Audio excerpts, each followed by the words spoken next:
I guess I always wanted to be accepted because we moved a whole lot at the beginning. And then so I can just remember, the first time I did drugs, I was probably 12 or 13 years old. Started with, marijuana and pills, and then just always trouble in school and truancy court twice a year my mom had to go to because I just never wanted to go.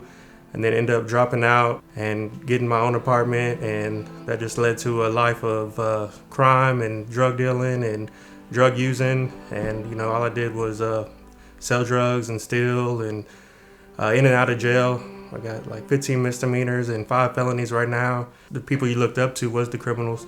I thought that work was for suckers. I look at them, they go to work all day and they're a slave to their job, but really I was a slave to the drugs and to the prison system and just that way of thinking. And nobody's really your friend. And I didn't have any friends. I just had certain people I called for certain things at certain times. So I just knew which ones to use when I needed them, and I'm sure the feeling was likewise. At 13, I ended up trying my first drink, and I liked it. I liked alcohol, and I liked feeling different.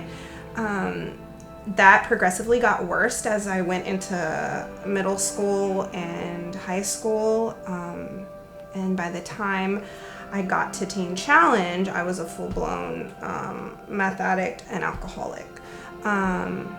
Prior to coming to Teen Challenge, I went to several rehabs that didn't work for me. They were 30-day programs that were unsuccessful. I would get very little clean time, and then I would go back to using and start off drinking, and then it would just spiral out of control all over again. Before I came to Teen Challenge, my dad actually showed me some information about the program, and I was a little bit nervous just because of the fact that it was faith-based. That was a little bit uncomfortable for me just because I had no relationship with God. When I had, I think, more of a difficult time just dealing with things sober. Like, I hadn't been sober for 9 years, like really clean and sober. I had a lot of anxiety and a lot of fears.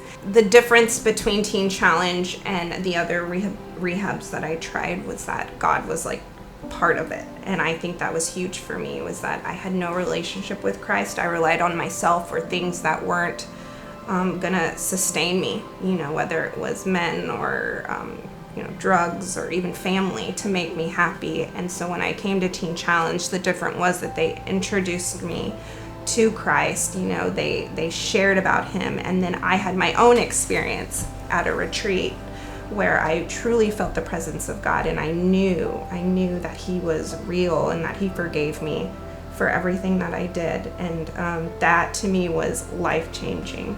I hit my rock bottom. I was running around with the organized crime ring, and they'd have me go steal things for them or cash checks, and in exchange they would shoot me up with meth or give me some money. And so one day I remember I didn't have any more, and I called them up and they said, "No, we ain't got nothing for you to do today."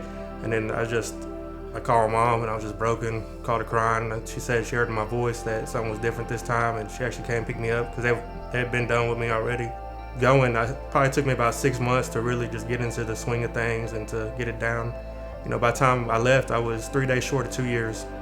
So it took me a little bit longer to get it than most. So me and Josh graduated around the same time, and we met through social media. Yeah, I remember one night I got a friend's request, and it was a Tuesday night. And I said, "Tuesday night, huh? That's the night that the girls have their graduation." But we didn't ever know each other or talk. I've seen her, and I seen her on my 3 day before. I seen her just around, and then it was a ongoing conversation ever since. Yeah, and I think initially it was like I wanted to challenge him, and I talked about God a lot, and I just wanted to make sure he was responsive to that, that we were able to have that foundation, because it's easy to meet someone and y'all aren't on the same page. Yeah, I definitely know that God placed her in my life, because I probably wouldn't be as far along as I am now without her, because always challenging me and questioning maybe my motives behind things at times, and definitely a gift from God. Well, I'm grateful for him giving me a new life, organizing my steps because if I would have never went, I would have never met Stephanie, then I would never have the family I have, and just his whole plan unfolding. I'm thankful for my new life and my family. I'm grateful that I'm not in bondage anymore. I'm grateful that I'm not a slave to drugs and people, and places, and that I'm able to be the mom that God has called me to be and the wife that God has called me to be. And I think, I definitely thank God for all of that. So.